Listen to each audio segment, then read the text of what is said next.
Bonjour.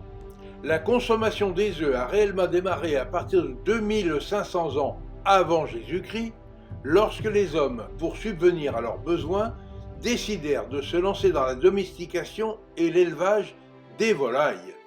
Toujours à propos des œufs brouillés, je ne peux résister au plaisir de partager avec vous cette irrésistible citation de l'inénarrable Alphonse Allais. Mon seul regret est de ne pas avoir su réconcilier les œufs brouillés.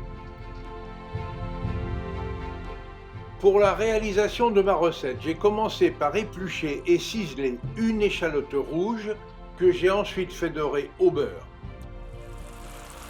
Puis j'ai ajouté 100 g de lardons fumés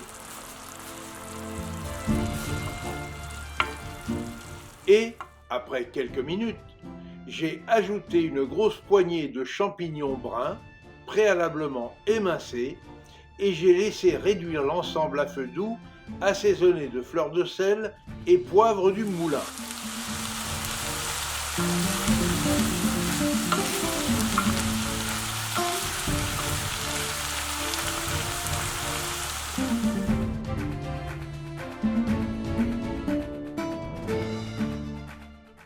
Sans perdre de temps, j'ai cassé 8 œufs entiers de poules élevées en plein air.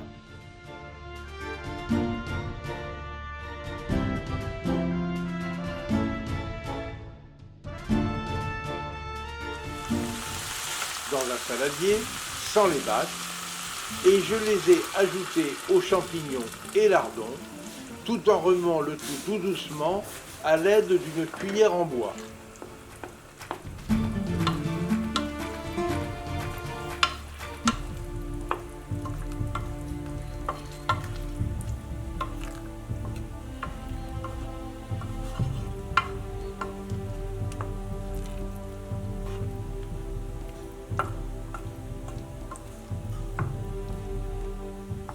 En fin de cuisson, j'ai détendu cet ensemble à l'aide de 2 cuillères à entremets de crème fraîche, épaisse.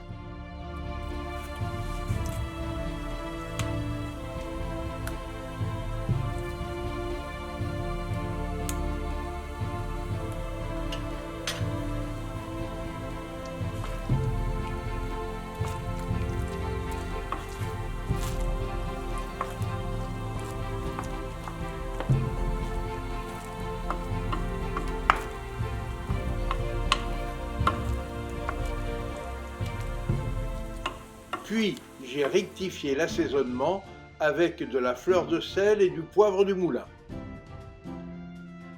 Pendant ce laps de temps, j'ai confectionné une calotte ajourée de pâte feuilletée que j'ai dorée au jaune d'œuf, parsemée de tôme de Rodez râpée et tout simplement cuite au four quelques minutes à 140 degrés.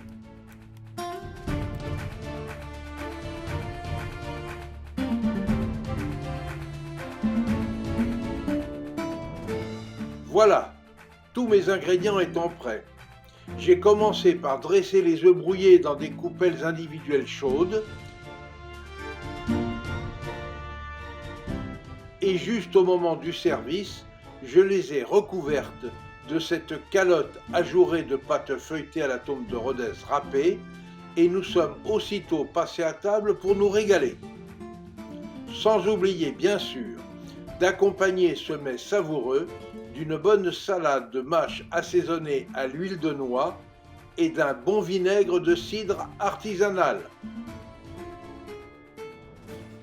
Pour un bon accord mets et vins, j'ai servi ce plat copieux avec un savoureux vin de Cahors intitulé Les Petites Cailles, l'une des excellentes cuvées du clos Triguedina de Jean-Luc et Sabine Baldès à Vire-sur-Lot, dans le département du Lot.